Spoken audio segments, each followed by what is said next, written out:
Good evening. Welcome to Sleep Chamber. It is what it is. What happens, happens. And as for now, there's nothing you can do.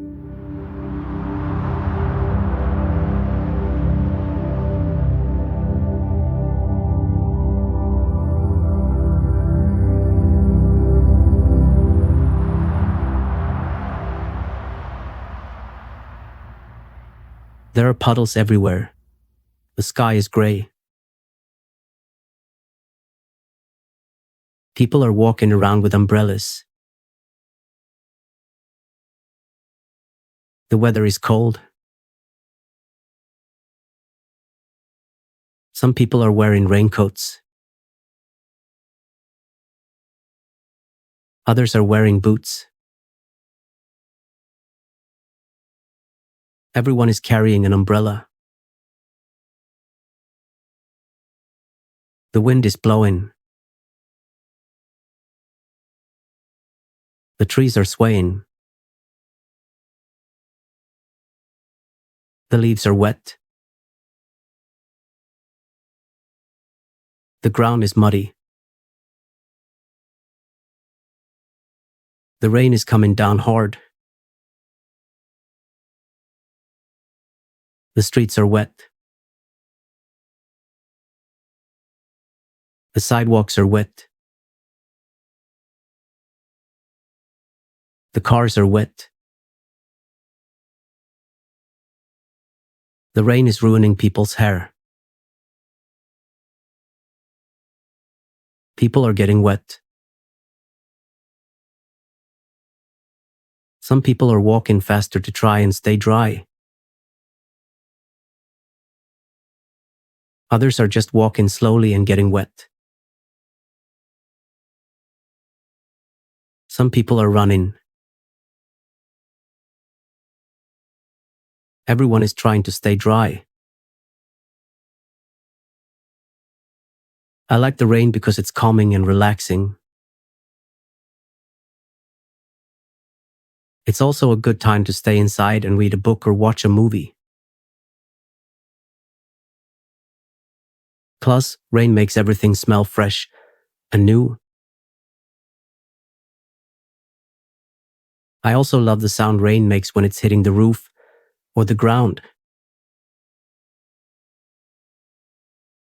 It's just so peaceful. I think people who don't like the rain just haven't experienced it in the right setting. Rain can be romantic, too.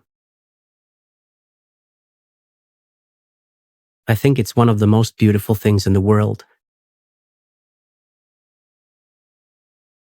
There is a monsoon season in Thailand where it rains a lot. Thailand's rainy season usually begins in May and lasts until October. The south and west coasts of the country are the wettest, while the east coast experiences the least amount of rainfall. Bangkok, in the center of the country, has an average rainfall of about 100 centimeters during the rainy season. During this time, thunderstorms and heavy rains are common, and flooding is not unusual. How do you think the cloud feels like? Clouds are made up of tiny water droplets. When you touch a cloud, it feels wet.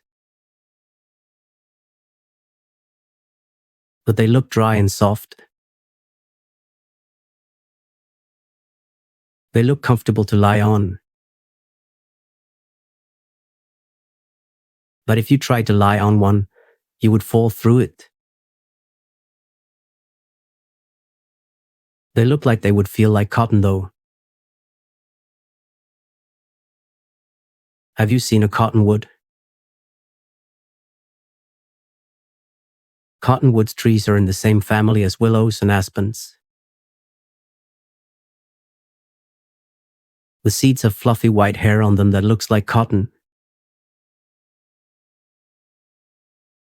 And when you touch the seeds, they feel like cotton too. So I think clouds would feel like lying on a bed of cotton. But instead of being warm and soft, they would be cold and wet. They would be like lying on a bed of cold, wet cotton. Wet cotton can feel clammy and uncomfortable. It can also be difficult to work with when wet. If you're working with wet cotton, it's best to wring it out as much as possible before continuing. Otherwise, the fabric will be difficult to manipulate and will take longer to dry. There are a lot of fabrics to choose from, but there are a few that you should avoid.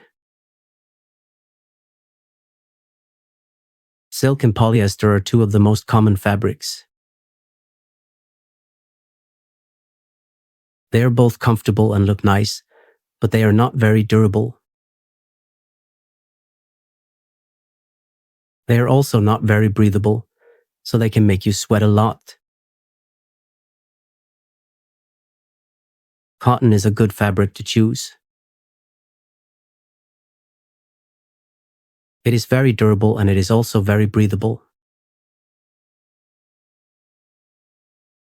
It is also a good choice for people who are allergic to polyester. Linen is another good fabric to choose. It is very strong and it is also very breathable. It is also a good choice for people who are allergic to polyester. The best fabric for a suit is wool. It is very strong and it is also very breathable. It is also a good choice for people who are allergic to polyester. When you are choosing a suit, make sure that you try it on first. You should also make sure that you get the right size. The right size is important because if it is too small, it will be uncomfortable, and if it is too big, it will be difficult to move around in. The right size is important because if it is too small, it will be uncomfortable, and if it is too big, it will be difficult to move around in, period.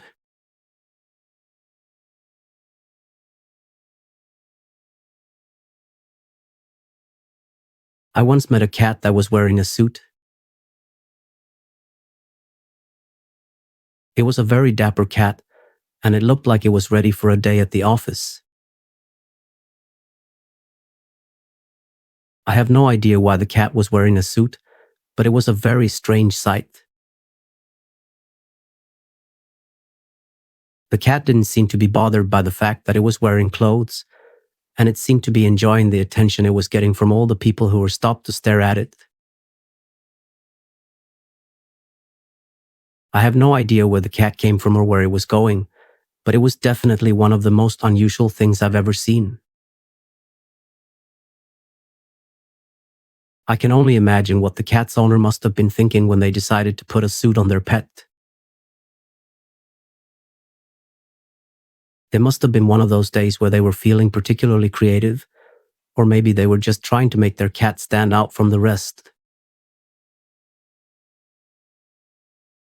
Either way, it was a very interesting sight, and I'll never forget the time I met a cat in a suit. One day when I walked into a cafe, I saw a man sitting in the corner with a cup of coffee and a book. He looked up at me as I walked in, and I saw that he had kind eyes. I smiled at him and he smiled back. I ordered my coffee and sat down at the table next to him. We started talking and I found out that his name was John.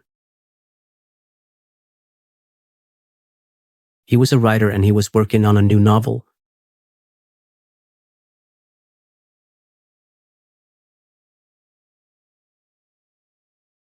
We talked for a while about books and writing.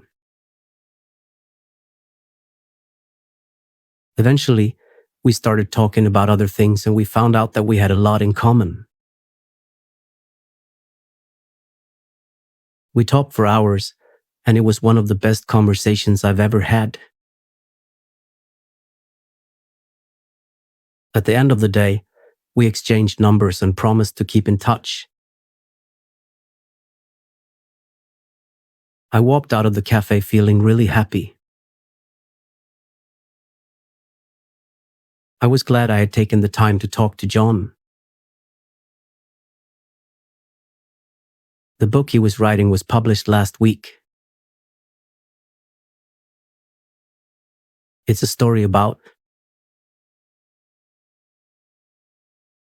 his childhood and how he became a writer. The book is called The Life and Times of a Writer.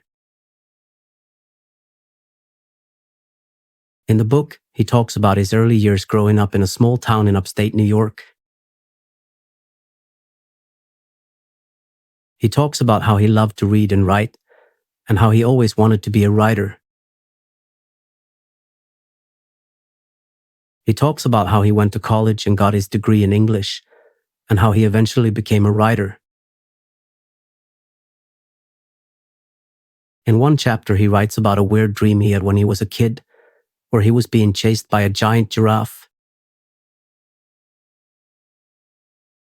The giraffe was dancing salsa. The giraffe looked very graceful as it danced the salsa. It was moving its hips and its neck in a fluid movement that was mesmerizing to watch.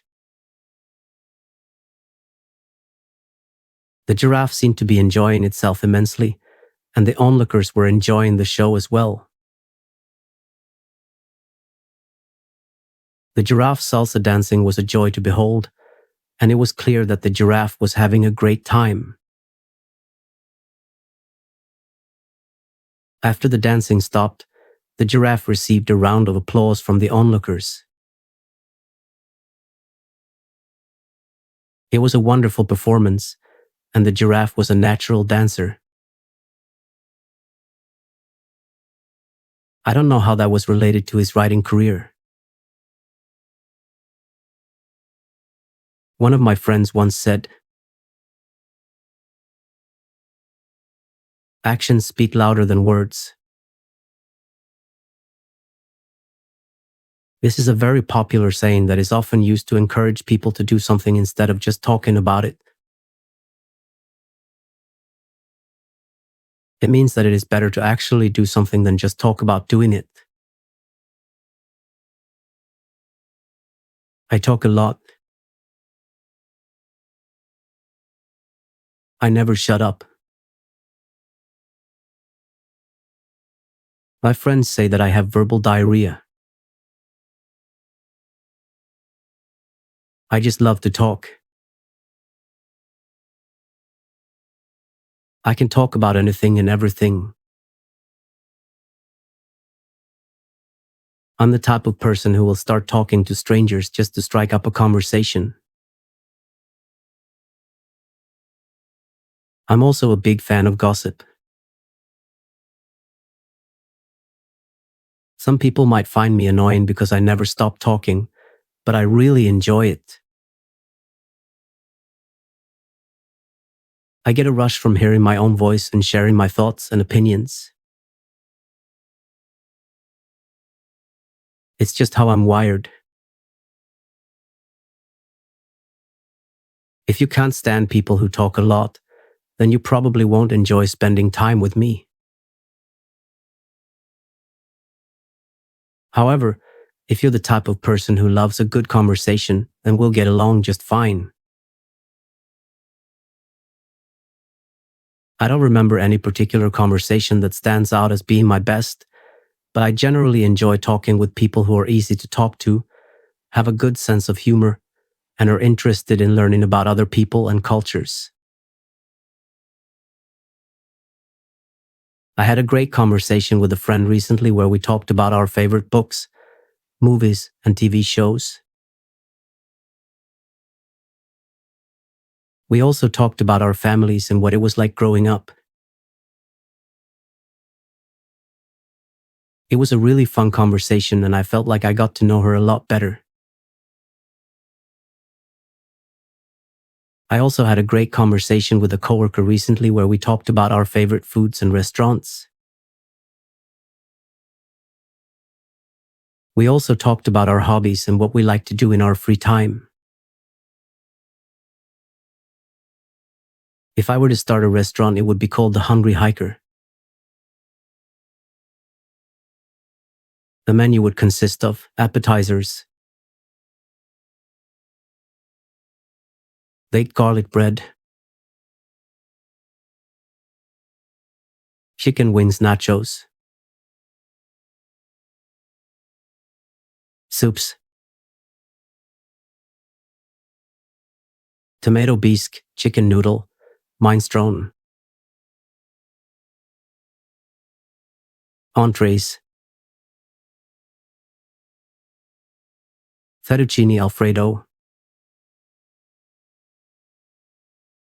spaghetti and meatballs, pizza, salads, Caesar salad, Greek salad, chef salad, desserts, tiramisu, cheesecake, chocolate cake. We wouldn't have tables, just blankets like a picnic. The atmosphere would be very casual and relaxed. There would be a fireplace outside for people to roast marshmallows. The restaurant would be located in a mountain town near a popular hiking trail. The Hungry Hiker would be the perfect place to stop for a bite after a long day of hiking. The restaurant would be open year-round. In the winter, the fireplace would be lit and there would be a warm and cozy feeling inside. In the summer, the doors and windows would be open to let in the fresh mountain air. The decor would be rustic with hiking memorabilia on the walls. It would have paintings of wild animals.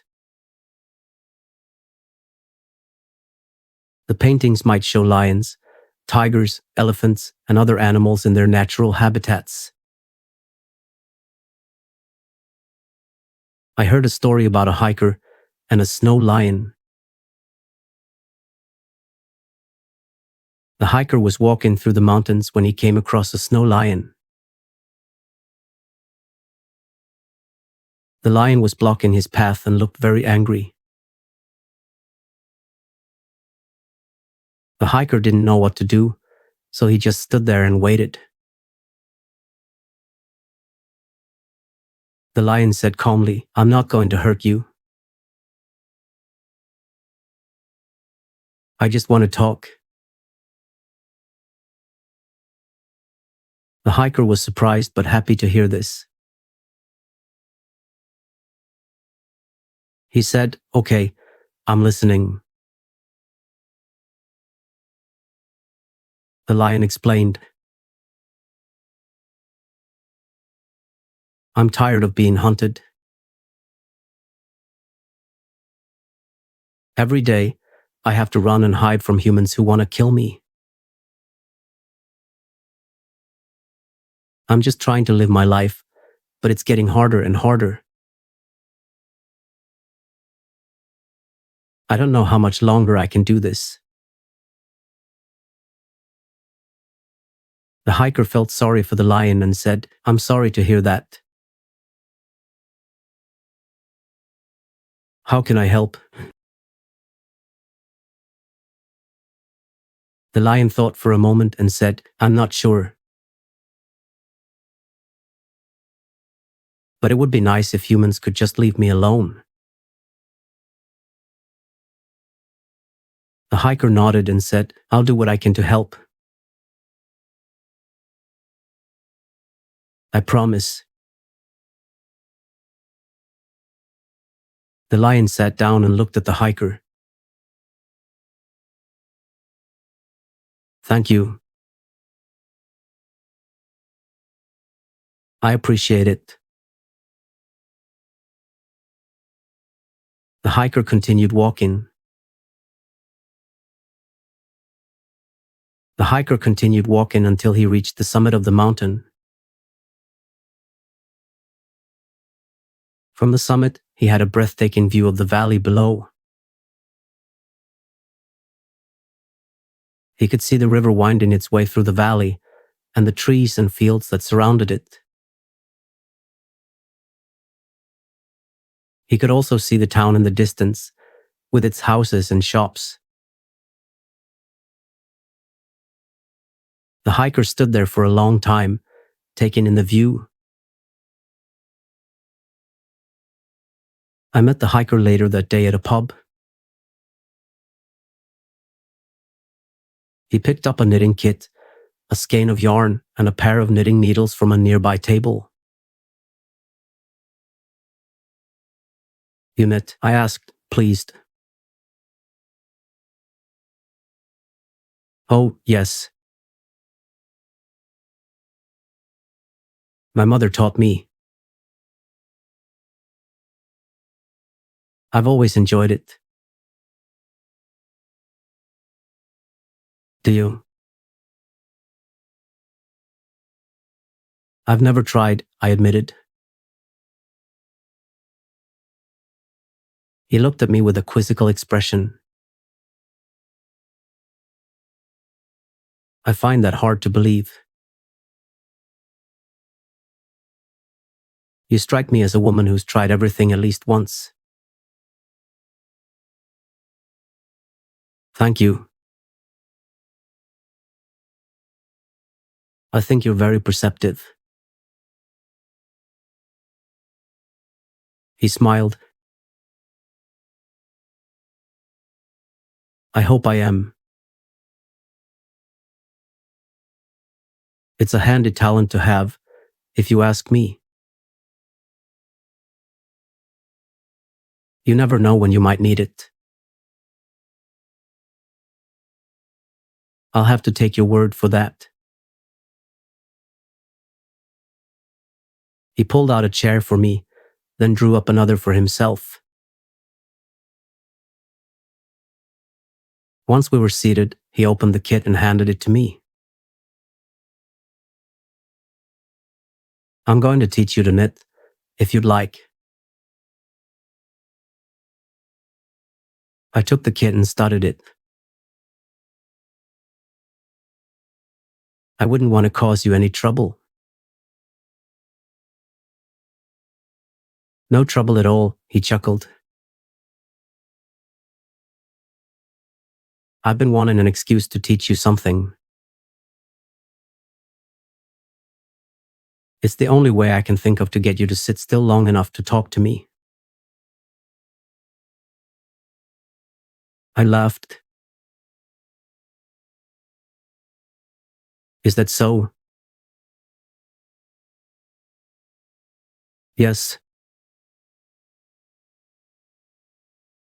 You're always rushing off somewhere. I'm not usually so busy. Maybe not, but you seem to have a lot on your mind. I do. I closed the kit and placed it on the table. I have a lot to think about these days. Such as, I frowned, not sure if I wanted to tell him about my mother's illness. It didn't seem like the sort of thing one discussed with a casual acquaintance. Before I could decide what to say, he spoke again. I apologize for prying. You don't have to tell me if you don't want to. It's all right. I took a deep breath. My mother is ill. I've been spending a lot of time with her lately. I'm sorry to hear that. His expression was sincere. Is it serious?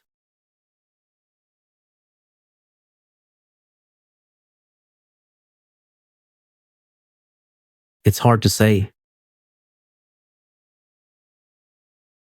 The doctors don't seem to know what's wrong with her. That must be difficult for you. I nodded. It is. I worry about her a lot. And your father? He's not in the picture. I see. He was silent for a moment. Then he said, if you ever need to talk, I'm a good listener. Thank you. I smiled at him. I might take you up on that one day. I hope you do. He picked up the knitting kit and handed it to me. In the meantime, let's see if we can get you started on that scarf. He taught me how to knit a scarf. I chose the colors red and yellow. He started by teaching me how to hold the yarn and needles, and then showed me how to make a slip knot. After that, he showed me how to do the knit stitch, and then the purl stitch. He told me that most scarves are made with just knit and purl stitches, but that I could get creative and add other stitches if I wanted to. Once I had the hang of the knit and purl stitches, he showed me how to do the increases and decreases that would shape the scarf. He told me that I could make the scarf as long or short as I wanted, and that I could make it as wide or narrow as I wanted, too. He showed me how to cast off when I was finished, and then helped me weave in the ends. I gave the scarf to my neighbor's cow and it suited her perfectly. Cows are wonderful creatures. They are gentle and loving, and they provide us with milk and beef. Cows are also great for the environment. They help keep the grass short, and their dung provides nutrients for the soil. Cows are a vital part of the agricultural ecosystem. The ecosystem is funny because it is always changing. For example, A new species of plant or animal could come into an ecosystem, which could change the way the ecosystem functions. Or a change in the climate could cause a certain species of plant or animal to die out, which would also change the ecosystem. In short, the ecosystem is always changing, and it is always fascinating to study. I used to study a lot when I was in school. I would spend hours at my desk, poring over my books and taking notes. I was a straight A student, and I always made sure to be prepared for my tests. I wonder who came up with tests. They are the worst. Someone told me once that colors does not look the same to different people. His name was Joe. Joe was a great guy. He always had a smile on his face and was always willing to help out. He was a great friend and always had your back. Joe was the kind of guy that would give you the shirt off his back if you needed it. He gave me his shirt once. It didn't fit me.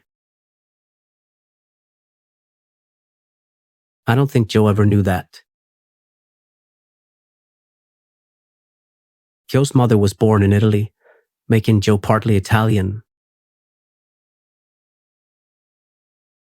But he hated pasta.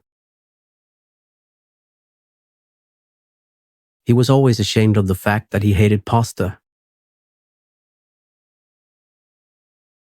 Joe was ashamed of the fact that he couldn't speak Italian fluently either.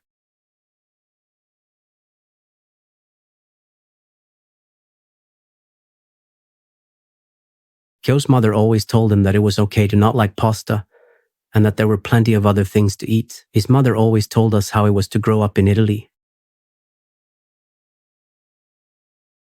She said that it was a very different experience from growing up in the United States. Italy feels like the most romantic place in the world, don't you think? I do think that Italy feels like the most romantic place in the world. There is something about the country that makes it feel very romantic and special. I think that a lot of the romance in Italy comes from the fact that the country is so beautiful. There are so many stunning views and locations, and the architecture and history are also very romantic. Additionally, the food and wine in Italy are also very romantic, and I think that the Italians themselves are generally very romantic people. There is a lot of passion in Italy for many things, including food, art, fashion, and music. Italians are known for being very expressive and enthusiastic, and this passion is evident in all aspects of their culture. From the way they prepare and enjoy their food, to the way they dress and carry themselves, Italians exude a sense of passion that is unique and infectious. Even their language is filled with emotion and expressive gestures. So it's no wonder that when Italians get together, whether it's for a family meal, a night out on the town, or just a casual conversation, the result is always a lively and spirited exchange. I tried to learn Italian once, but I found it very difficult. I gave up after a few weeks. I can still remember a few words and phrases, but that's about it. I would like to try again someday, though. A A phrase I remember is vorrei imparare l'italiano, ma è difficile, which means I would like to learn Italian, but it is difficult. I also remember my dispiace, non parlo bene italiano, which means I'm sorry, I don't speak Italian well. And parli inglese, which means do speak English. That's all the Spanish I know. I went to a salsa club once and met a girl there. I asked her to dance and she said yes.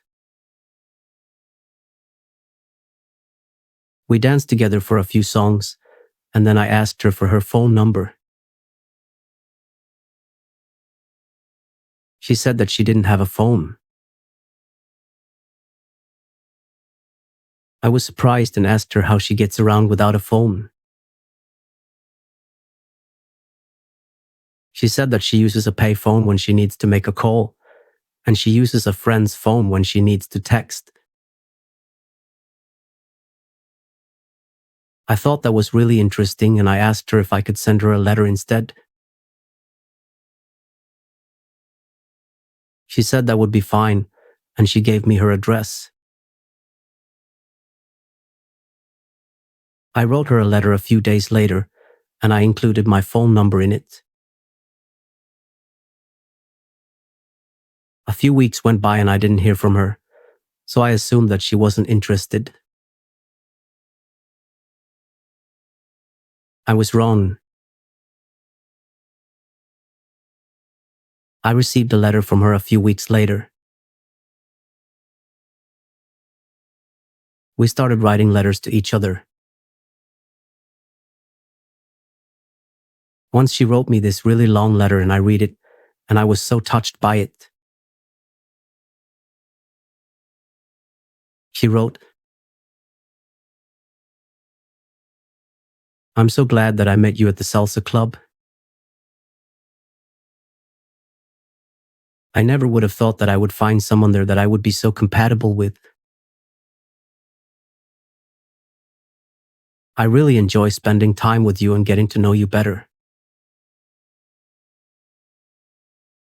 I hope that we can continue to write to each other and get to know each other even better. I think you're a really special person, and I'm really glad that we met." I wrote back to her and told her how much I appreciated her letter and how touched I was by it. I told her that I felt the same way about her and I was really glad that we had met too. We continued to write to each other for a few months and then we decided to meet in person. We met at a coffee shop and we talked for hours. It was so great to finally meet her in person and to be able to talk to her face to face. She told me a story about how she had recently gone on a trip to visit her grandparents and she had to take a bus. She said that she was really nervous about taking the bus by herself, but she did it and it was fine. The bus driver had been very nice to her. I feel like I only ever met nice bus drivers. Except for that one time when I was taking the bus in Lebanon and the bus driver was smoking and blew the smoke in my face. That was not a pleasant experience. But other than that, I have met some really nice bus drivers. One time, a bus driver in New York helped me carry my luggage up the stairs because I was struggling. That was really nice of him. Another time, a bus driver in Italy helped me find my stop because I was lost. So, overall, I have had some really great experiences with bus drivers. They have always been really nice to me. Anyway, me and the salsa girl kept writing letters to each other. We continued to write letters to each other for a while. But then she moved to another city and we lost touch. She told me about her move, of course. And I got her new address, but maybe my letter got lost in the mail. I miss writing letters. It was really fun. But now we just keep in touch via social media. It's not the same, but it'll have to do. I'm on so many social medias I can barely keep up: Facebook, Instagram, Snapchat, Twitter, Tumblr. I'm even on some I don't really understand. But that's just the world we live in, I guess. The internet has taken over. Maybe I should build my own social media. That could be fun. It could be analog social media, where you write letters to people and send them in the mail. That would be so cool. I should totally do that. What would it be called? Analog book. No, that's not it. Post book. Yes, I like that. Post book. It's a social media where you write letters to people and send them in the mail. I'm gonna make it. It's gonna be great. So Postbook will be for everyone that is sick of social media. I should start drawing a logo. Maybe a design of a pen and a letter I for ink would be appropriate. Or a simple abstract design in black and white. Or a design that incorporates both an image and the company name. There are many possibilities. It depends on what you want the logo to communicate about your company. If you want a professional and sleek logo, then a simple design would be best. If you want a playful and fun logo, then a design with more color and personality would be appropriate. I knew a designer that made the best logos in the world. He designed logos for Flower Poot, Apron Macron, and other huge brands. You heard about Apron Macron, right? They make and sell the best aprons in the world. The aprons are so good, you'll never want to take them off. I highly recommend this designer. His name is Steve Macron. You can find his website at the internet, I think. I got one of his aprons as a Christmas present, and I wear it all the time. I highly recommend Steve Mapron. He's the best. Besides doing the best aprons in the world, Steve was also great at baseball. He played all the time growing up and even played in college. Steve was drafted by the Baltimore Orioles in the 5th round of the 1971 Major League Baseball draft.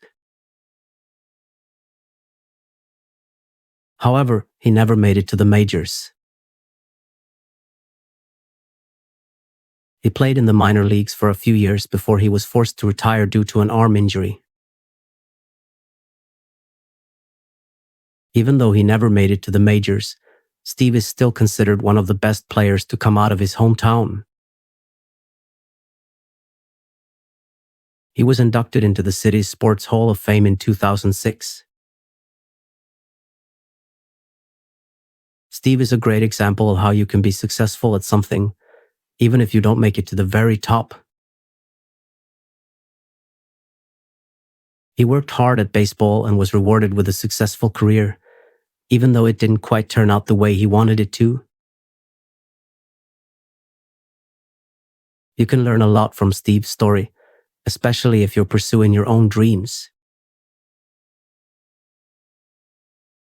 No matter what you do in life, always give it your best effort and don't give up, even if things don't go exactly the way you wanted them to. You never know where you might end up. When Steve ended his baseball career, he started making aprons.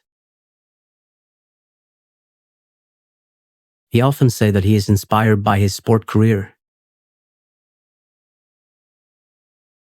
The discipline, the hustle, and the dedication it takes to be a professional athlete is what drives him to be the best apron maker in the world. Just like in baseball, Steve gives 110% to his aprons. He puts his heart and soul into every single one, and it shows. If you're ever in the market for an apron, make sure to check out Steve's website. I have a surprise for you actually. Steve is here in the studio. Welcome, Steve. Thank you for having me. It's great to have you here. So Steve, why don't you tell us a little bit about your aprons? What makes them so special? My aprons are special because I put a lot of heart and soul into each and every one. I take the time to make sure that every detail is perfect, and I only use the highest quality materials. I really care about my customers, and I want them to have the best possible experience when they use my aprons. That's great, Steve. Tell us something about yourself, Steve. I am a father of 4 and a grandfather of 6. I have been married for over 30 years. Wow. 30 years. Do you have any wisdom about being married you would like to share? I believe that communication is key in any relationship, but especially in marriage. You need to be able to talk to your spouse about anything and everything, and be able to really listen to them as well. Also, it's important to always keep the lines of communication open, even when things are going well. That way, if anything does come up, you can address it right away. I also think it's important to make time for each other, even when life gets busy. It's so easy to let other things take precedence over your relationship, but it's important to remember that your spouse should be your number one priority. Making time for each other, even if it's just a few minutes a day, can make a big difference. Finally, I believe that it's important to always show your spouse love and appreciation. A little bit of effort can go a long way in making your spouse feel loved and appreciated. I think those are the most important things when it comes to being married. Thank you, Steve. And 4 kids, tell us more. I have 4 kids, all grown up now. My oldest is 28 and my youngest is 22. I also have 6 grandchildren. I absolutely love being a father and grandfather. It's the best feeling in the world. I'm so lucky to have such a great family. I'm sure your kids and grandkids love you too. What is the best part about being a father and grandfather? There are so many great parts, it's hard to choose just one. I think one of the best parts is just being able to watch my kids and grandkids grow up and watching them achieve their goals. It's also great to be able to share my life with them and to have that special bond that only comes with being a family. I'm really blessed to have such a great family. How did you and your wife meet? We met at a party. We were both at a party and started talking. It was a birthday party. She actually came up to me and asked me to help her solve a crossword. Did I ever tell you that I am the greatest crossword solver in the world? Once I solved the crossword in 2 seconds. Wow, Steve, that is impressive. 2 seconds, is that really the truth? Yes, it is. I don't believe you.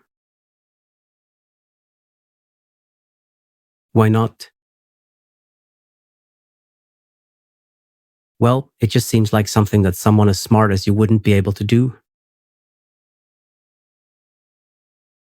I don't think that's a very good reason. I guess you're right. I am the greatest crossword solver in the world. I still don't believe you. Let's agree to disagree, okay? You're probably just saying that because you're modest. I'm not modest. I think you are.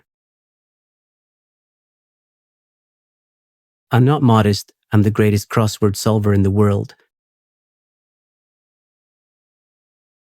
Okay, Steve, I believe you. Good. I need to leave now. I'm going to solve a crossword. Okay, see you later. Wow, Steve, everybody. I always dreamed about meeting Steve. Another dream I have is that I own a beautiful farm that is surrounded by mountains. The farm has a big red barn and a big green field. The farm also has a pond with a waterfall. I have a lot of animals on the farm, including horses, cows, pigs, chickens, and ducks. I also grow a lot of crops, including corn, wheat, and oats. Then I sell my crops and animals at the farmer's market and make a lot of money. I am very happy on my farm and love my life. Someday I will make this dream a reality. However, I am allergic to many animals. So I may have to find a different dream.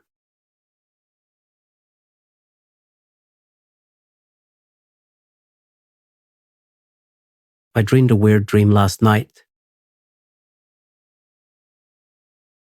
It was about a very nice little fish that was my best friend, and the fish could fly me anywhere in the world.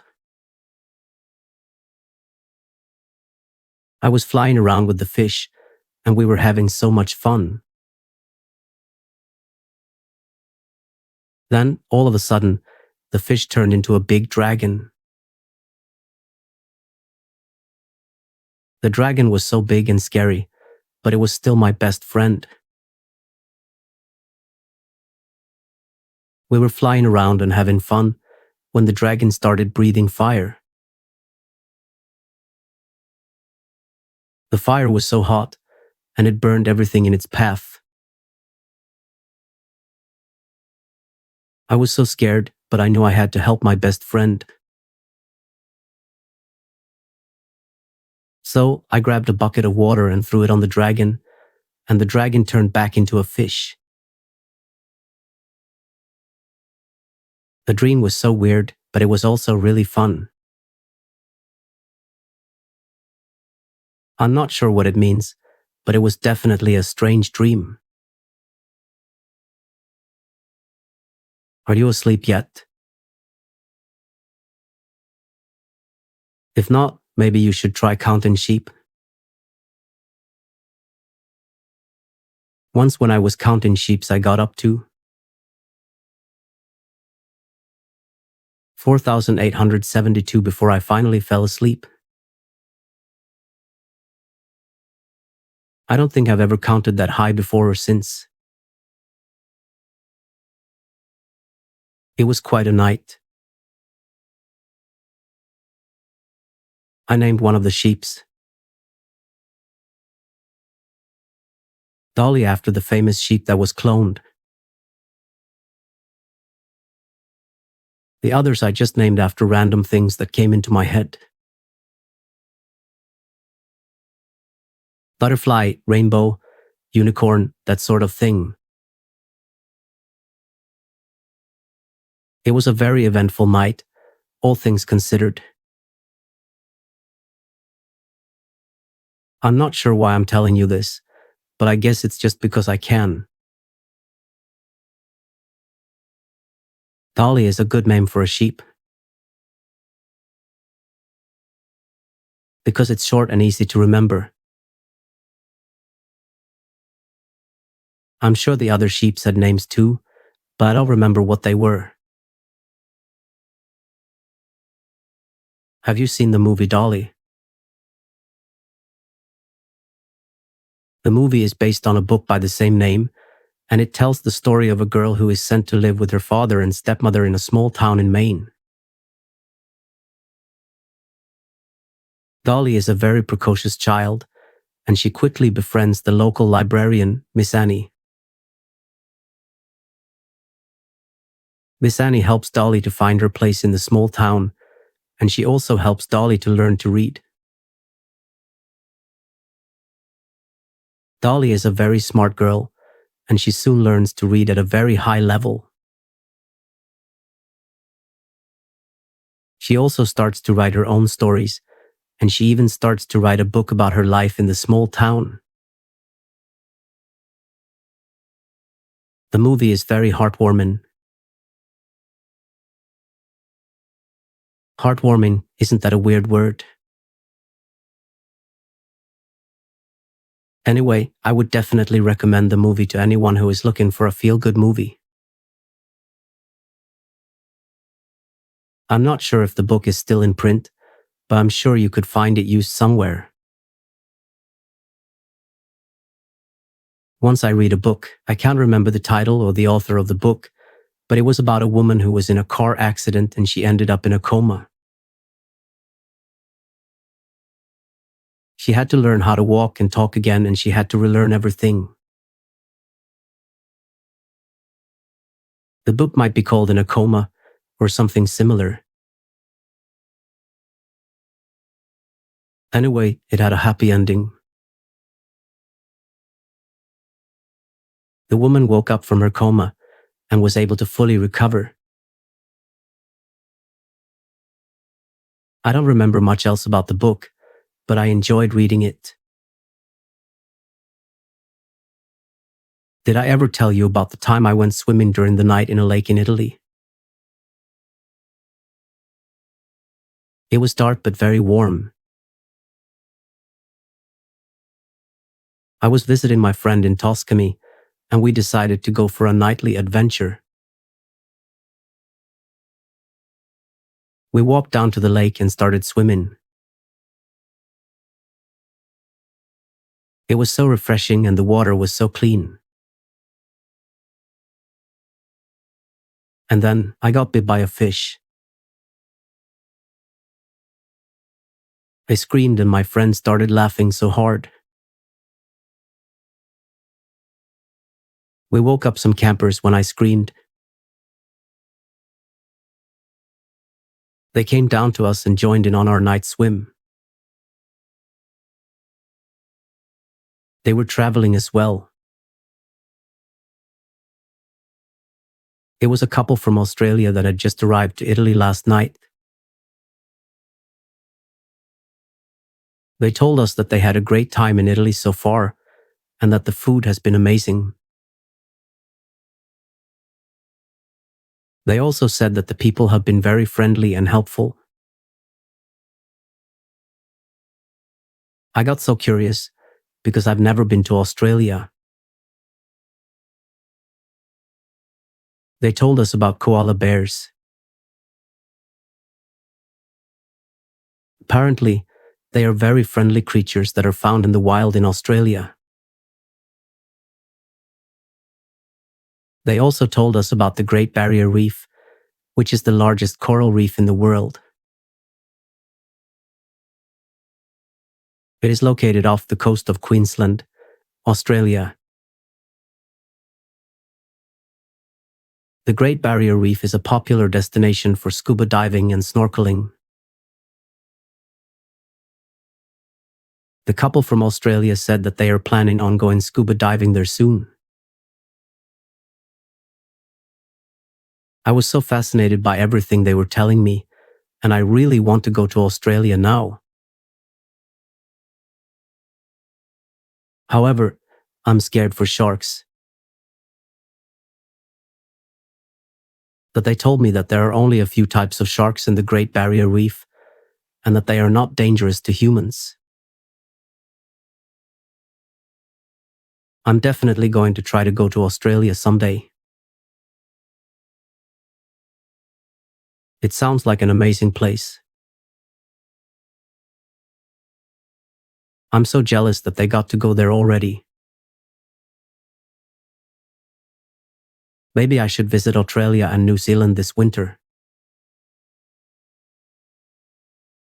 I would love to see Sydney and Auckland. In Sydney, there are numerous things to do in Sydney, Australia. Here are just a few examples. Visit the Sydney Opera House. Take a tour of the Sydney Harbour Bridge. Explore the Royal Botanic Gardens.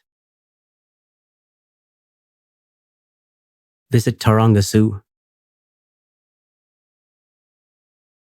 Take a ferry ride to Manly Beach. Wander through the Rocks District. Stroll through Hyde Park. Visit the Art Gallery of New South Wales. Explore the Bondi to Coogee Coastal Walk. I would go and surf on Bondi Beach. Not that I know how to surf, but I definitely want to try it out. I could learn, right? I would also like to learn how to bake sourdough bread. It feels very common to bake bread. Baking bread is a great way to relax and distress. There's something about the process of kneading dough and watching it rise that is very therapeutic. Plus, the end result is a delicious, homemade loaf of bread. If you're interested in learning how to bake sourdough bread, I read a few tips. 1. Start with a simple recipe. There are a lot of complexities that come with baking sourdough bread, so it's best to start with a basic recipe. This will help you get a feel for the process and allow you to troubleshoot any problems that may arise. 2. Make sure your ingredients are fresh. This is especially important when it comes to the yeast. If your yeast is old or expired, it won't work properly and your bread will be dense and heavy. 3. Be patient. Sourdough bread takes time to make, so don't get discouraged if it doesn't turn out perfectly the first time. They said that you just have to keep practicing and you'll eventually get the hang of it. I'm going to start practice to bake bread this weekend. It feels like a good Sunday activity. And her good Sunday activity is taking a walk in the park. And also doing laundry. I always do laundry on Sundays. I should probably start doing some laundry now. But it is not Sunday, so I will just wait. On Sundays, I also always go for long walks. I usually take my dog and walk by the water. It's a great way to get some exercise and fresh air. I also like to people watch on my walks and see what everyone is up to on their weekend. People watching is so much fun. I wonder what people think when they see me, when there are people watching. I've heard that I look like a celebrity, but people can never figure out who. I've also been told that I give off a vibe that is either intriguing or off-putting, depending on the person. I'm not sure what to make of these things, but they're interesting to think about. Do people see me as approachable? As someone who is friendly? As someone who is interesting? I guess it depends on the person. The word vibe feels like a very young person's word. I would not use it to describe someone, but maybe that is just me. I am not sure what people think of me when they see me. I just hope that I come across as a nice person. I think that is all anyone can really hope for. We all have different energy that we put out into the world, and some people are just more drawn to that than others. I try to be a good person, and I hope that comes across to people. I think that is all anyone can really do. Just be yourself and be the best person you can be. The world is full of so many different kinds of people, and we should all try to respect one another.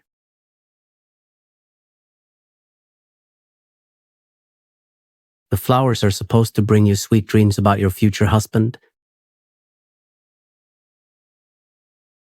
The tradition is called Burdabumbadybt, and it is said to originate from the 18th century. I tried it once, but it didn't work. Maybe because I am not a woman. But isn't that a bit unfair? Why can't men have sweet dreams about their future wives or husbands? Or maybe I did it wrong. I am not sure. I am not sure what the 7 different kinds of flowers are supposed to be, either. I just used 7 random flowers that I found in my garden. Maybe that was my mistake. In any case, it was a fun tradition to try out, and I would recommend it to anyone who wants to have a bit of fun on Midsummer's Eve. Just make sure you know what the 7 different kinds of flowers are supposed to be, and maybe it will work for you. Other midsummer traditions is to dance around a maypole and to eat pickled herring and new potatoes. New potatoes is a must on Midsummer's Eve. If you don't eat new potatoes on Midsummer's Eve, you will have bad luck for the rest of the year. That might not be true, but it is definitely a tradition. And it is definitely worth eating new potatoes on Midsummer's Eve, even if it doesn't bring you good luck. I really enjoy roasted new potatoes with rosemary and garlic. Another great option is boiled new potatoes with butter, salt, and pepper. Or mashed potatoes. I don't like gnocchi though. If I had to choose between never eating potatoes or never eating pasta again, I would choose to never have pasta again. I would rather never have pasta again than never have potatoes. I like both foods, but I feel like I could live without pasta a lot easier than I could live without potatoes. Plus, there are so many different ways to cook potatoes. You can bake them, fry them, mash them, and so much more. There are a lot fewer things you can do with pasta. Another midsummer tradition in Sweden is to eat strawberries and cream. This is usually served in a bowl with a glass of champagne or white wine. The strawberries should be ripe and the cream should be thick and rich. Yet another midsummer tradition is to sing songs. Traditional Swedish midsummer songs are often about love, nature, or the summer season. Many of these songs are hundreds of years old. We also always goes for a midnight swim at midsummer. Midsummer is the perfect time to enjoy the long Swedish summer nights. After dinner, we take a walk outdoors and then take a dip in the lake. The water is usually very cold, but it feels refreshing after a long day in the summer heat. After our swim, we sit on the dock and enjoy the view of the stars and the midnight sun. Midsummer is bittersweet though, because after that the nights get longer again. I love the Swedish summer and all of the traditions that come with it. One thing I do every summer is to go camping. I usually go with my family or with some friends. We pack up the car with all of our camping gear and drive out to the countryside. We find a nice spot to set up our tent, and then we spend the next few days hiking, fishing, and exploring the area. I always enjoy camping because it is a great way to relax and connect with nature. Once when we went camping, we got lost. It was getting dark and we couldn't find our way back to the campsite. We ended up spending the night in a cave. It wasn't exactly what we had planned. But life is what happens when you're busy making other plans. Camping is relaxing to me because I love being outdoors and being in nature.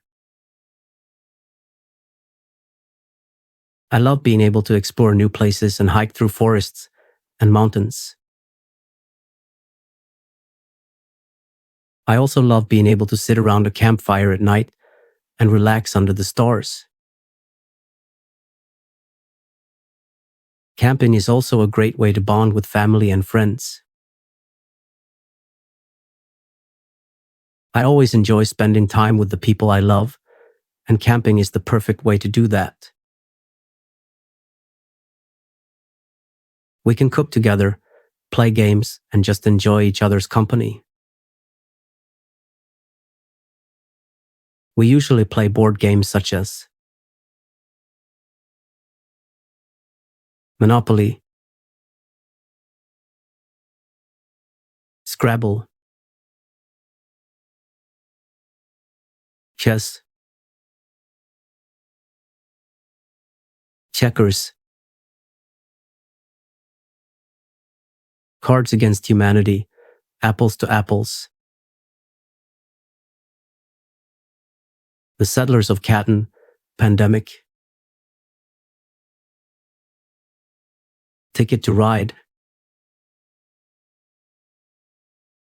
Ticket to Ride is my favorite. The way you play it is, players start with a hand of cards, each of which shows a route between two cities. The object of the game is to collect cards and then use those cards to claim routes. The player who completes the most routes wins the game. To claim a route, a player must play a set of cards that match the route's length and color. For example, a player could claim a yellow route between Los Angeles and San Francisco by playing 2 yellow cards.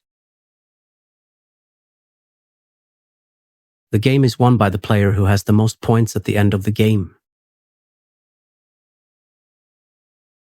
Coins are earned by claiming routes and by completing destination tickets. The game is very strategic, which is so much fun. I highly recommend it if you like board games. My least favorite board game is Monopoly. I find it to be very long and tedious. I also find that it often leads to arguments between players. I much prefer games that are shorter and less competitive. I think that Monopoly is a game that people either love or hate. If you enjoy competitive games that take a long time to play, then you will probably enjoy Monopoly. If you prefer shorter, less competitive games, then Monopoly is probably not for you. I'm not very competitive. I'm more likely to cooperate than to compete. I'm more interested in working together than in winning. Sometimes I get happy if I don't win because I get happy by seeing the other that won. Some other things that makes me happy is I am happy when I am spending time with my family and friends. I am also happy when I am doing something that I enjoy, such as playing sports or listening to music. I like to play sports, but I have no ball control. Seriously, I am kind of bad at sports. Once, when I was around 12 years old, I was playing football. I was running for the ball and somebody tackled me from behind. I hit my head on the ground and was knocked out for a few seconds. While I was unconscious, I had a dream about a giant rabbit coming towards me. The rabbit was so big that it filled up my whole field of vision. It was coming closer and closer to me until it was right in front of my face. I could see its giant teeth and its big pink eyes. It was weird to see such a big rabbit. The rabbit looked at me and then it said, "Hello." "Hi," I said. The rabbit said, "Don't be afraid, I won't hurt you." I wasn't scared, I just thought it was strange to see such a big rabbit. Then I woke up and the rabbit was gone. After that experience, I was always really careful when I was playing football. I am always very careful, to be honest, in all kind of ways.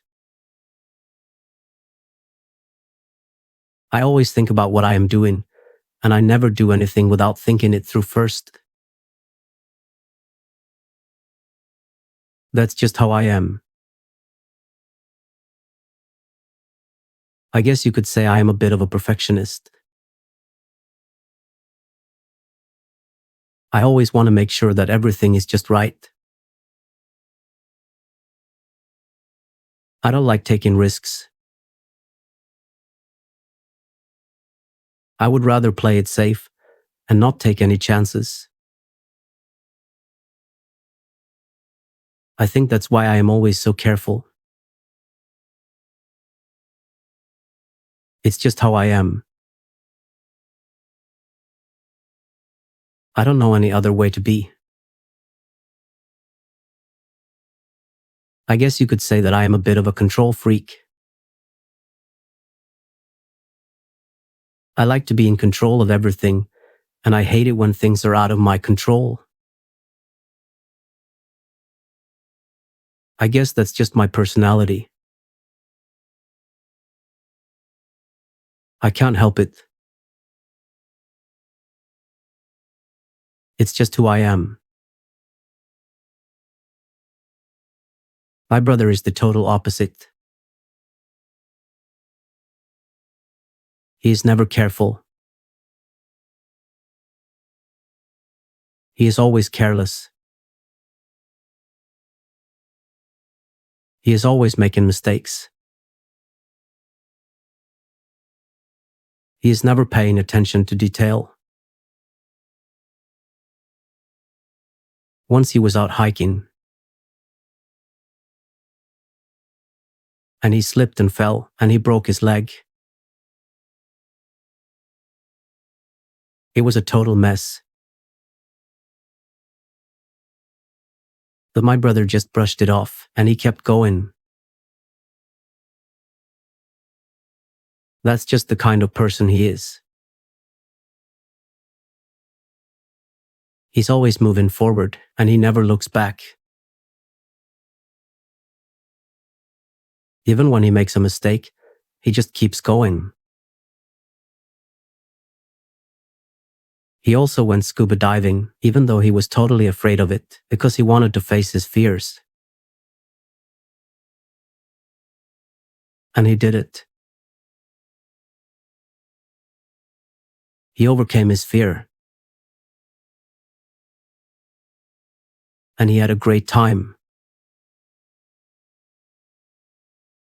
My brother is always up for a challenge.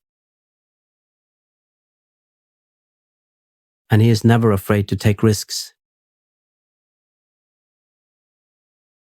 I admire him for that. Did you know that I am Swedish? As a Swedish person, I am raised on a wooden culture. Have you ever heard the story of Sweden's founder, Bert Channeling? Bert Channeling was born in 1926 in Stockholm, Sweden. His father was a strict disciplinarian, and his mother was a homemaker. Bert Channeling was an intelligent and enterprising child, and he began selling matches to his neighbors at the age of 5. He later expanded his business to include selling fish, Christmas decorations, and other items. When he was 17, he used his savings to start messing with people's minds, which initially was a bad thing. Bert Channeling rapidly expanded in the years following its founding. In 1948, the guy introduced his first furniture line. His furniture was designed to be simple and functional, and it quickly became popular with consumers. In the 1950s, he began to expand internationally, opening his first store in Norway. By the 1970s, Bert Channeling was operating in multiple countries and had become a global brand. Bert Channeling is now one of the world's largest furniture retailers, with over 400 stores in more than 50 countries. The company's simple, functional, and affordable designs have made it a favorite among budget-conscious consumers. Bert Channeling's success is a testament to his vision and entrepreneurial spirit. Isn't that a crazy journey?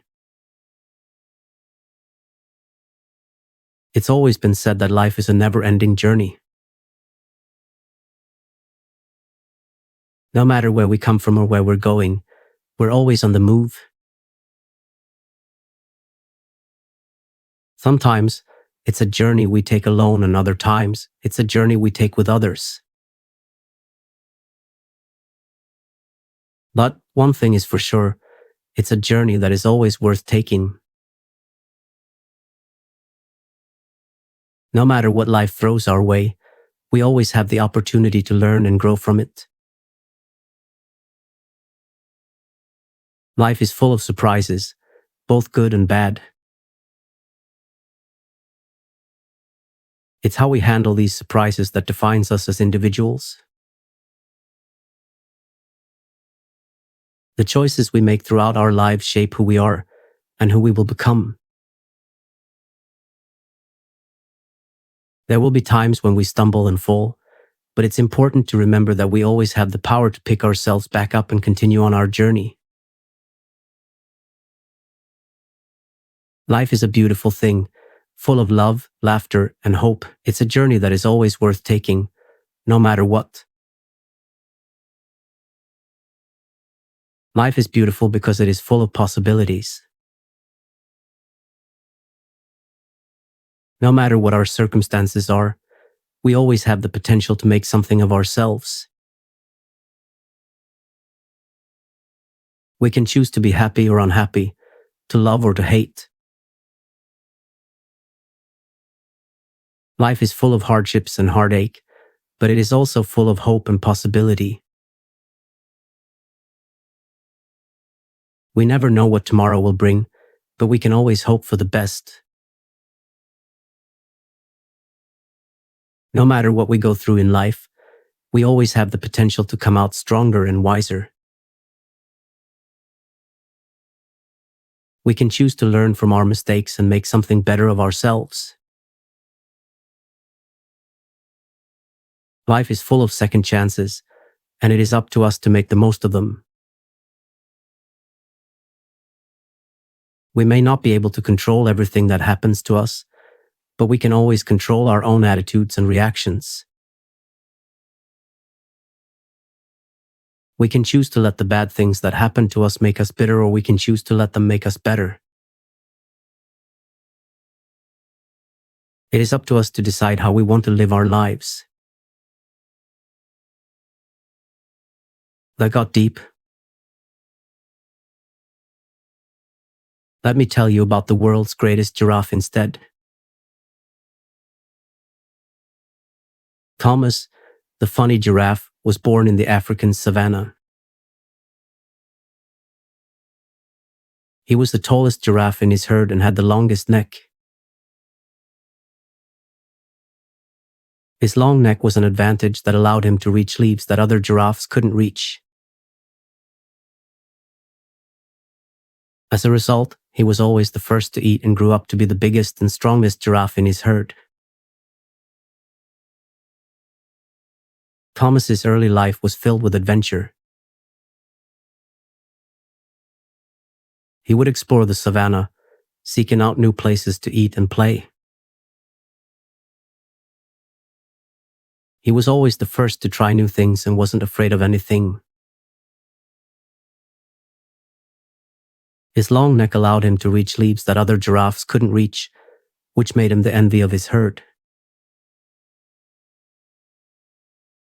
Thomas's success came from his willingness to take risks. He was always the first to try new things and wasn't afraid of anything. His long neck allowed him to reach leaves that other giraffes couldn't reach, which made him the envy of his herd. As a result of his adventurous nature, he became the biggest and strongest giraffe in his herd. Thomas's biggest contribution was his willingness to take risks. He was always the first to try new things and wasn't afraid of anything. His long neck allowed him to reach leaves that other giraffes couldn't reach, which made him the envy of his herd. As a result of his adventurous nature, he became the biggest and strongest giraffe in his herd. Thomas was a funny giraffe who lived a life of adventure. He was always the first to try new things and wasn't afraid of anything. His long neck allowed him to reach leaves that other giraffes couldn't reach, which made him the envy of his herd. As a result of his adventurous nature, he became the biggest and strongest giraffe in his herd. Thomas also had a friend growing up. A hippo named Stephen. Stephen the hippo was always a brave creature. When he was just a young hippo, he would often go on adventures by himself, exploring the vast plains of Africa. One day, Stephen decided to embark on a new adventure. He would travel to Iceland. He had always been fascinated by the country and its unique landscape. Stephen packed his bags and set off on his journey. The journey was long and difficult, but Stephen persevered. Finally, after weeks of travel, Stephen arrived in Iceland. He was immediately struck by the beauty of the country. Stephen explored Iceland for many weeks, marveling at the glaciers, the waterfalls, and the northern lights. He even made friends with some of the local animals. One day, Stephen stumbled upon a group of humans who were hunting a whale. Stephen was horrified by this and decided to intervene. Stephen charged at the hunters, scattering them. He then led the whale to safety. The whale was very grateful and thanked Stephen for his bravery. News of Stephen's heroic deed spread quickly throughout Iceland. Soon, everyone knew about the brave hippo who had saved the whale. Stephen became a national hero and was even featured on the news. He was happy to have made a difference in the world. Stephen continued to live happily in Iceland for many years, inspiring others with his bravery. He was truly a remarkable hippo. You know how I said that I am from Sweden? Let me tell you about the different seasons here in the north.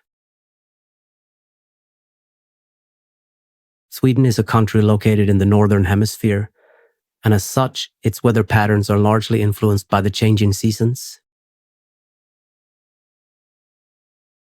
In general, Sweden experiences 4 distinct seasons: winter, spring, summer, and autumn.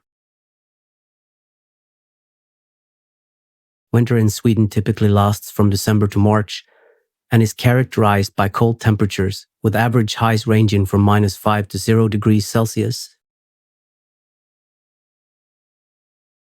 Snow is also a common occurrence during the winter months, and the country often sees a significant amount of snowfall. Spring arrives in Sweden in April and brings with it warmer temperatures and longer days. The average high during this time of year is around 10 degrees Celsius. The spring months are also a time of increased rainfall. Summer is the warmest time of year in Sweden, with average highs reaching 20 degrees Celsius. The days are also longest during the summer months, with the sun setting as late as 10 p.m.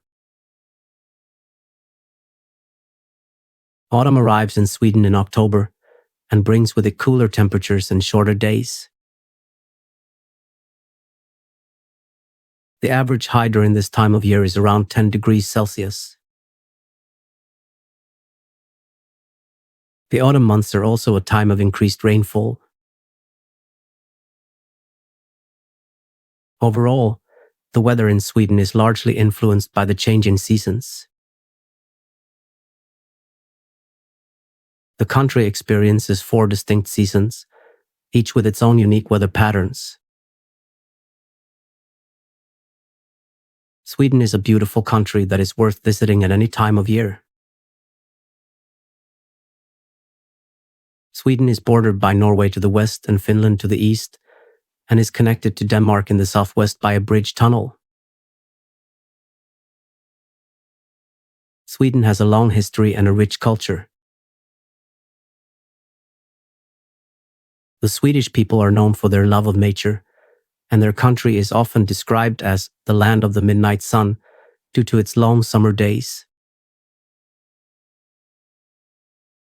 Sweden has a strong economy and is known for its high standard of living.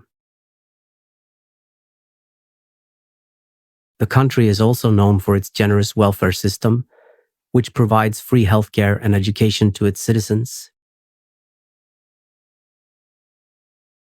When I went to school, I loved to write essays. And I was really good at it. There is no one perfect way to write an essay, but there are some general principles that can help you get started and improve your writing. Now we'll explore some tips and techniques for writing a great essay, including how to choose a topic, how to structure your argument, and how to revise and edit your work. Choosing a topic. One of the most important steps in writing an essay is choosing a topic. You'll want to choose a topic that is specific enough to be interesting, but not so specific that you can't find enough to say about it. For example, if you're interested in the history of the American Revolution, you might choose to focus on a specific event, like the Battle of Bunker Hill. Once you've chosen a topic, you'll need to do some research to gather evidence and develop your argument. Try to find sources that are both reliable and relevant to your topic. In the case of the American Revolution, you might look for primary sources like letters or diaries from participants in the battle, as well as secondary sources like history books or articles.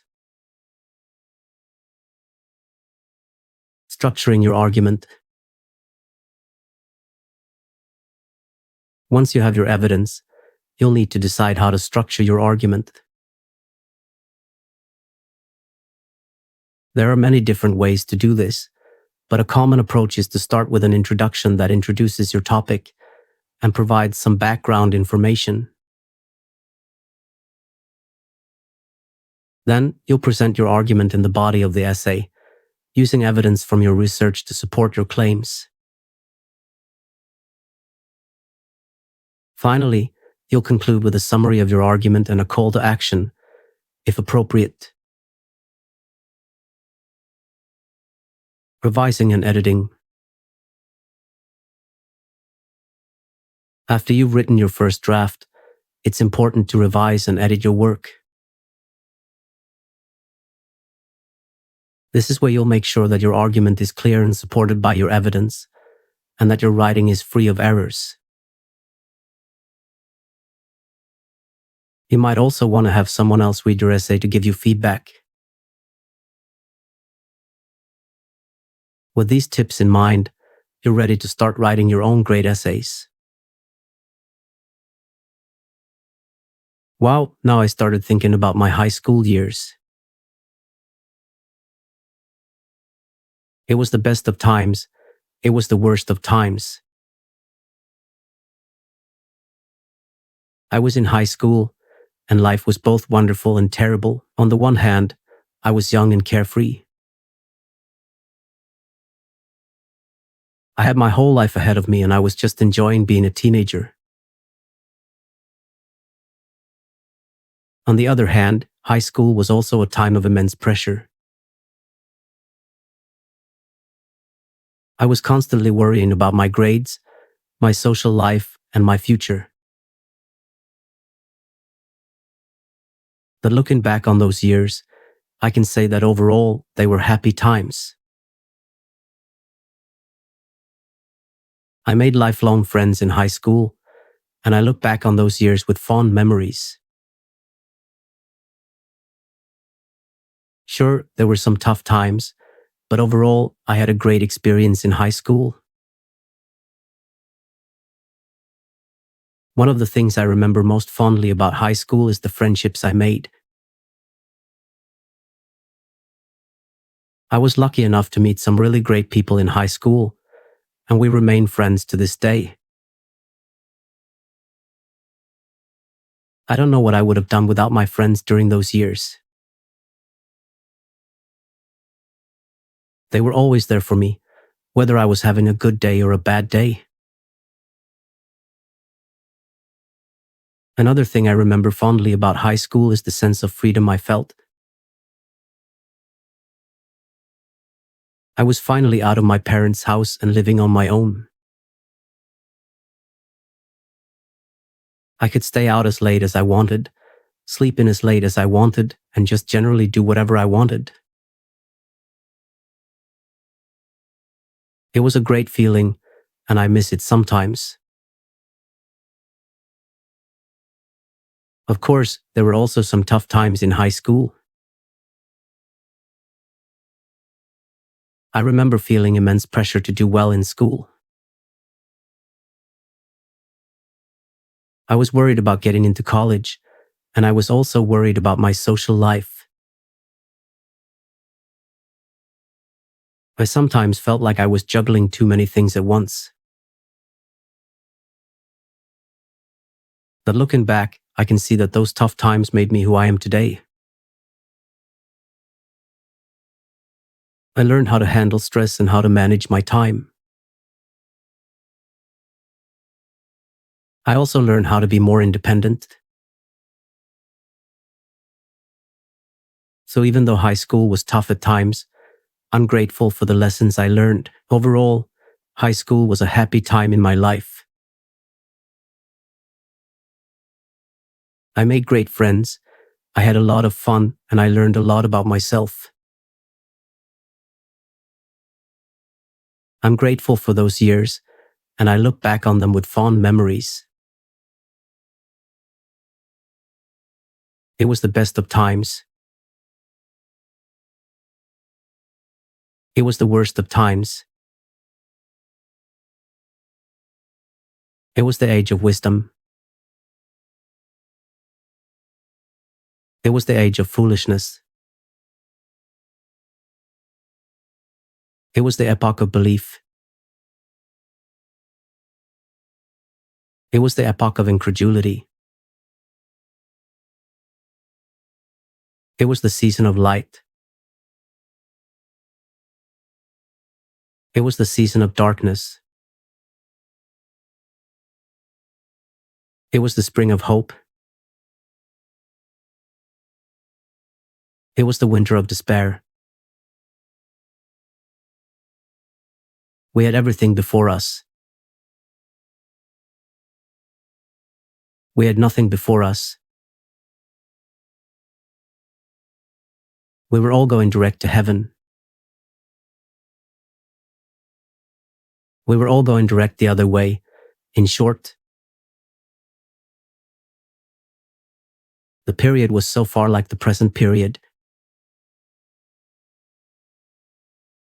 that some of its noisiest authorities insisted on its being received, for good or for evil, in the superlative degree of comparison only. There were a king with a large jaw and a queen with a plain face. On the throne of England, there were a king with a large jaw and a queen with a fair face. On the throne of France, the grass was green again. The young leaves were expanding on the trees. The birds were singing in the hedges. Spring had come once more. In the next room, at the present moment, There sits a man, middle-aged, who has seen a great deal of trouble in his time and has had his share in all the doings of the last year. He is not an old man, but he is not a young man either. His hair is grizzled, and his face is marked, and his eyes are dull and weary. He has been at work all day, and he is still at work. Though it is now 9 o'clock at night. He is not a working man, but a gentleman. He is a medical doctor.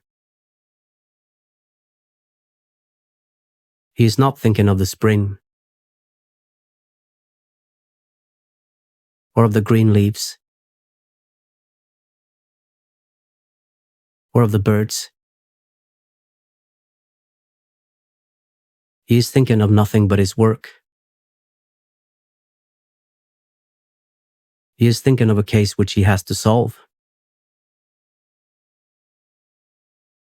and which is giving him a great deal of trouble.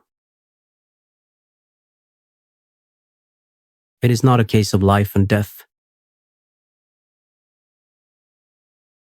but it is a case which is very perplexing and very puzzling, and he can make nothing of it. He has been over it again and again, and he has taken every possible view of it, and he can make nothing of it. The more he thinks of it,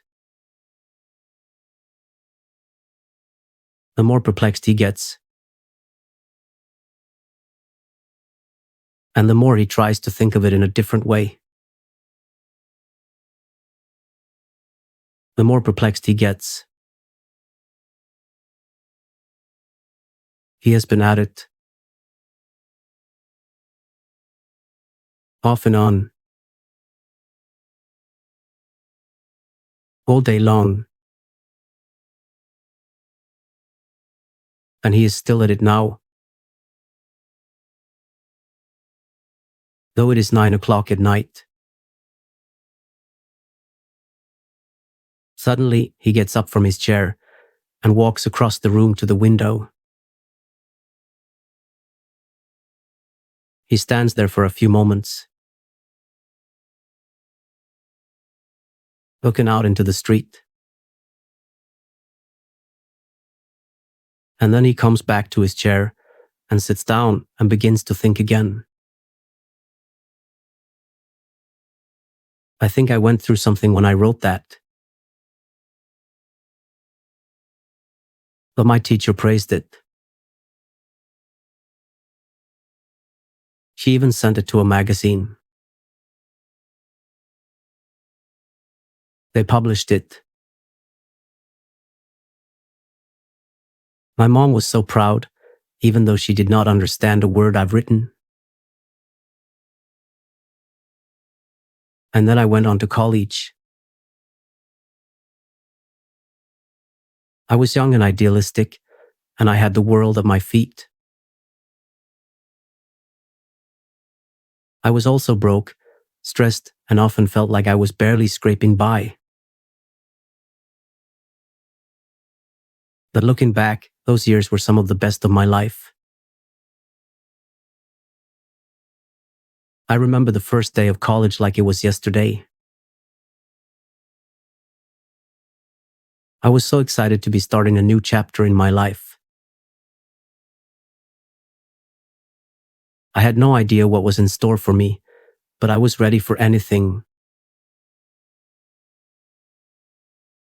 And boy, did college throw me for a loop.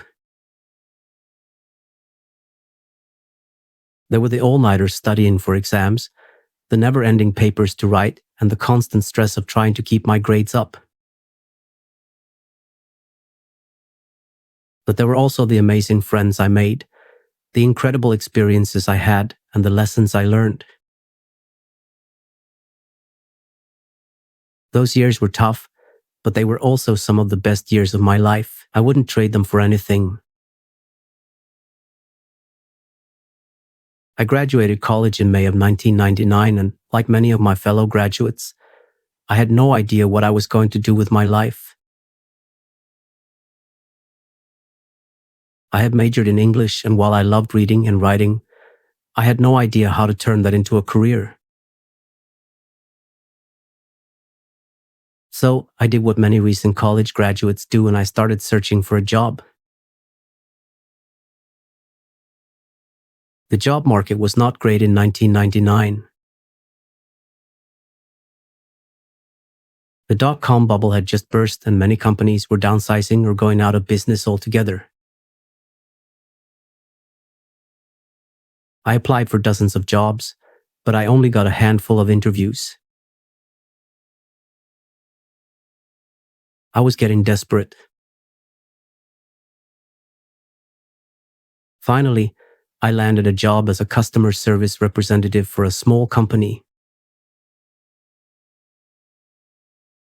It wasn't my dream job, but it was a job. I was grateful to have it. I worked long hours and weekends, but I was happy to have a steady paycheck. Eventually, I started to move up in the company. I got promoted to a manager position and then to a director position. I was doing well, but I still wasn't quite sure what I wanted to do with my life. Then, in 2008, the economy tanked. My company downsized and I was out of a job. I was in my early 30s and I had to start over. I took some time off to figure out what I wanted to do. I considered going back to school, but I decided that wasn't the right path for me. Instead, I started my own business. It was a risk, but it paid off. I'm now in my early 40s and I'm doing what I love. I'm my own boss and I get to help other people achieve their dreams. If I could go back and give my younger self some advice, I would tell him to be patient and to keep searching for his passion. It might take a while, but it will be worth it in the end. Looking back at my time working in customer service, I both miss it and at the same time I would never go back. However, customer service is one of the most important aspects of any business. It is the face of the company and the first point of contact for many customers. It is important to provide excellent customer service in order to keep customers happy and to ensure they keep coming back. There are a few key things to remember when working in customer service. The first is to be friendly and helpful at all times. This means being patient with customers, even when they are angry or upset. It is also important to be efficient and organized so that customers do not have to wait long for assistance. Another important aspect of customer service is being able to upsell. This means convincing customers to buy more expensive items or add-ons without being pushy. It is important to strike a balance between being too pushy and not pushy enough. Finally, it is important to always follow up with customers. This means sending thank you notes after a purchase or following up after a service call to make sure the customer is satisfied. Following up shows that you care about your customers and their experience with your company. Providing excellent customer service is essential to the success of any business. By following these tips, you can ensure that your customers are always happy with their experience. I'm not sure what I expected when I took my first job, but it certainly wasn't what I ended up getting. I was young and naive and thought that working would be a breeze. I mean, how hard could it be? You just show up and do your thing, right? Wrong. Working is hard. It's not just the physical labor that can be tough, but the mental labor as well. You have to be constantly thinking about what you're doing and making sure that you're doing it right. And if you're not careful, you can easily make a mistake that can cost you your job. But it's not all bad. Working can be rewarding, both financially and emotionally. It can give you a sense of purpose and satisfaction. And it can be a lot of fun, too. I've had some of the best times of my life while working. So, if you're thinking about getting a job, go for it. It's not always easy, but it's worth it. There are many benefits to working hard. One of the most obvious benefits is that it can lead to success. Hard work is often a necessary component of success. If you want to achieve something, you need to be willing to put in the effort. Additionally, hard work can lead to personal satisfaction. Even if you don't achieve your goal, you can still feel proud of yourself for putting in the effort. Another benefit of hard work is that it can help you build character. People who work hard are often seen as being more reliable and responsible. They're also often seen as being more resilient because they've had to overcome challenges in their lives. Hard work can also teach you important life lessons. However, it is also important to know the value of relaxing. In our fast-paced, constantly connected world, it's more important than ever to take some time out for ourselves and relax. Whether it's taking a few deep breaths, going for a walk in nature, or spending time with loved ones, relaxation can help reduce stress, improve our mood, and boost our overall health. There are many different ways to relax. And what works for one person may not work for another. However, there are some general tips that can help everyone find a way to relax that works for them. First, it's important to find a quiet, comfortable place to relax. This could be a room in your home, a park, or anywhere else that feels calm and safe. Once you've found a good spot, try to focus on your breathing and let go of any thoughts or worries that are on your mind. If your mind wanders, simply bring your focus back to your breath. Another great way to relax is to get moving. Exercise releases endorphins, which have mood-boosting effects. Even a short walk can help reduce stress and improve your overall sense of well-being. Finally, try to focus on the present moment and savor the simple joys in life. This could be anything from enjoying a cup of coffee to taking a few moments to appreciate the beauty of nature.